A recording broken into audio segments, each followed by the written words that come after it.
Vamos ao Vaticano conversar com a nossa enviada especial do Grupo Bandeirantes de Comunicação, Sônia Blota, que na correria sempre consegue nos atender aqui no Manhã Bandeirantes. Sônia, tudo bem? Olha, ontem tiveram que ampliar o horário para que fiéis visitassem a Basílica de São Pedro.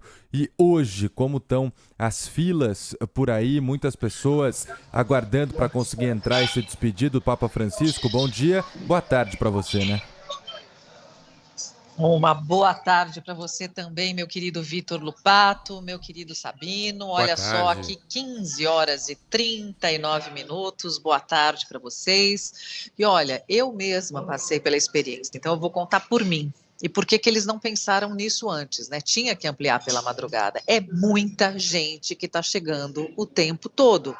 E ontem, as duas filas, eram duas filas, e daí elas se encontravam a partir do momento do detector de metal no coração da Basílica de São Pedro.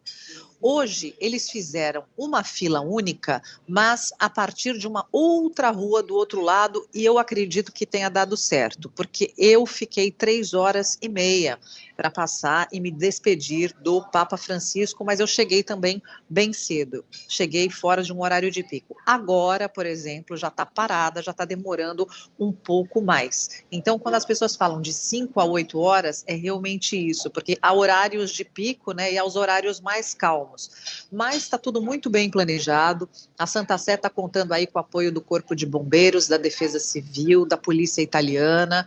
Também há atiradores de elite por toda a cidade do Vaticano. Então, não adianta alguém querer fazer gracinha, porque está lidando com coisa séria, que é o funeral, é o velório aberto de um Papa, não somente do líder da Igreja Católica, mas de alguém extremamente popular. E aqui, o tempo inteiro, chegando cardeais, chefes de Estado e de governo.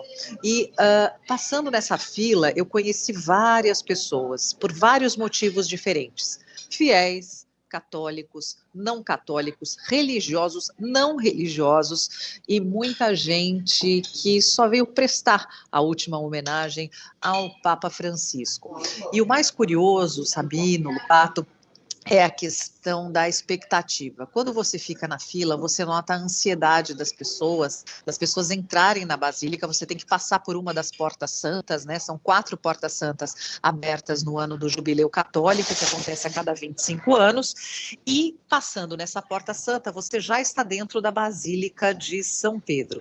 A partir daí, os agentes, a segurança, as pessoas que controlam a fila pedem para que não se utilize mais de equipamentos celulares, outros recursos, por uma questão de respeito. Mas as homenagens acontecem de várias formas, acontecem de uma forma de prece, acontecem com uma foto, acontecem com um minuto de silêncio, mas quando a pessoa chega lá, onde tem o tapume com veludo vermelho e o corpo de Francisco, é uma outra experiência. Você realmente vê, sim, isso foi no meu caso, eu estou relatando uma experiência pessoal, a ficha cai. Ele não está mais entre nós. E você dá a volta, é muito rápido. Os agentes te dão uma foto do Papa Francisco agradecendo, que é outro momento bem emocionante, e você sai da Basílica de São Pedro e alcança a praça. Então, se você olha os rostos das pessoas que estão entrando, são rostos de ansiedade. Se você olha de quem está saindo, tristeza, lágrimas nos olhos, um rosto sério, um outro tipo de semblante, como quem diz, está acontecendo. Bem, esse velório também deve ser estendido, porque ontem iria até meia-noite. Ele foi até 5 horas da manhã e reabriu às 7. Portanto, a Santa Sé deve repetir a experiência nessa quinta-feira. O velório deve virar à madrugada. Por quê? Porque 8 horas da noite, no horário local, 3 da tarde, no horário do Brasil, vai acontecer a cerimônia de fechar o caixão do Papa Francisco. E isso é um dos ritos que fazem parte do funeral do Papa.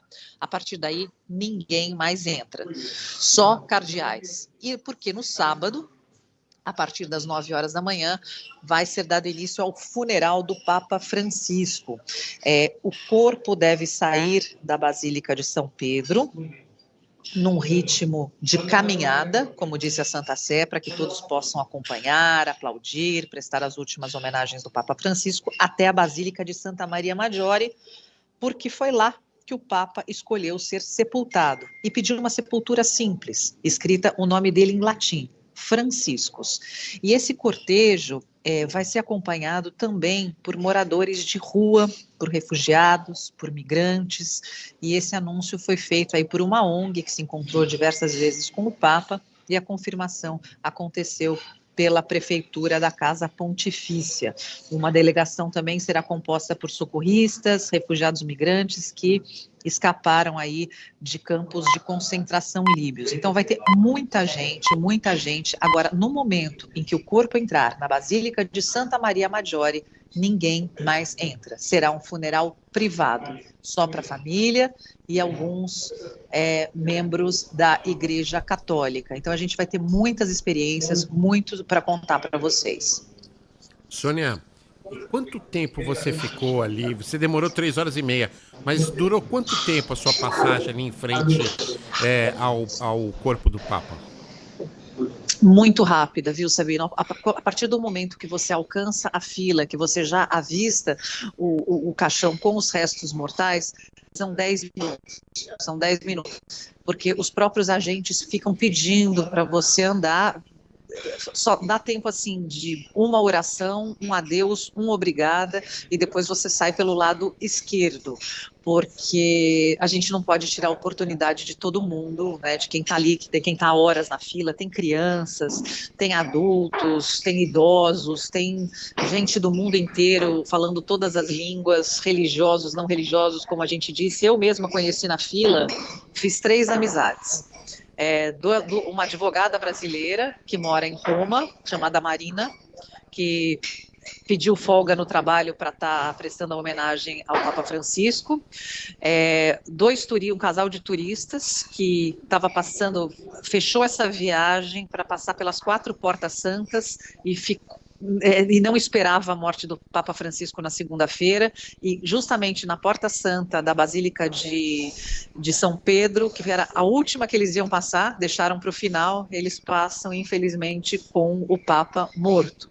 Enfim, e uma família francesa de Lyon, que os avós estavam levando os netos para a viagem porque a netinha estava completando 10 anos, está completando hoje 10 anos. Aí eu pergunto para ela por que ela fez questão de ir no funeral do Papa por ela mesma, não foi aquela coisa do avô obrigando os netos. Ela falou porque ele era o Papa do povo, era muito especial. Então, assim, você ouvindo isso de uma criança é no mínimo emocionante. Sônia, você disse que o caixão será fechado hoje ou amanhã? Amanhã, Sabino, amanhã vai ter uma Perfeito. cerimônia para fechar o caixão. 8 horas da noite local, 3 horas da tarde do horário de Brasília. Então o horário deve ser esticado hoje mais uma vez. Muito provavelmente, Sabino, tem muita gente chegando e hoje Roma, o Vaticano, alternando entre chuva e sol, então as pessoas estão usando muito as sombrinhas, ou para proteger do sol, ou para proteger dos pingos de chuva. No momento faz sol, a temperatura é de 24 graus por aqui. Sônia Blota que disse que nos próximos dias com certeza vai conseguir compartilhar experiências aqui conosco na Rádio Bandeirantes. Esse relato pessoal é uma experiência de fato muito emocionante, até porque, para quem já teve a oportunidade de ir ao Vaticano, sem toda essa comoção pela morte do Papa Francisco, já é uma experiência muito emocionante, inclusive com pessoas que, ao adentrarem a Basílica de São Pedro, começam a chorar, pessoas que já se emocionam e muito naturalmente agora com esse relato pessoal da Sônia, que pegou a fila e conseguiu dar o seu último adeus ao Papa Francisco. Obrigado pela participação aqui conosco. Claro que a Sônia Blota volta ao longo da programação da Rádio Bandeirantes e nos próximos dias aqui conosco. Um abraço, Soninha, bom trabalho. Um beijo para vocês, meus queridos. A gente volta aí com mais relatos, mais experiências. Enfim, era um homem incrível e que agora a gente vai cobrir toda a despedida para vocês. Obrigado, Sônia.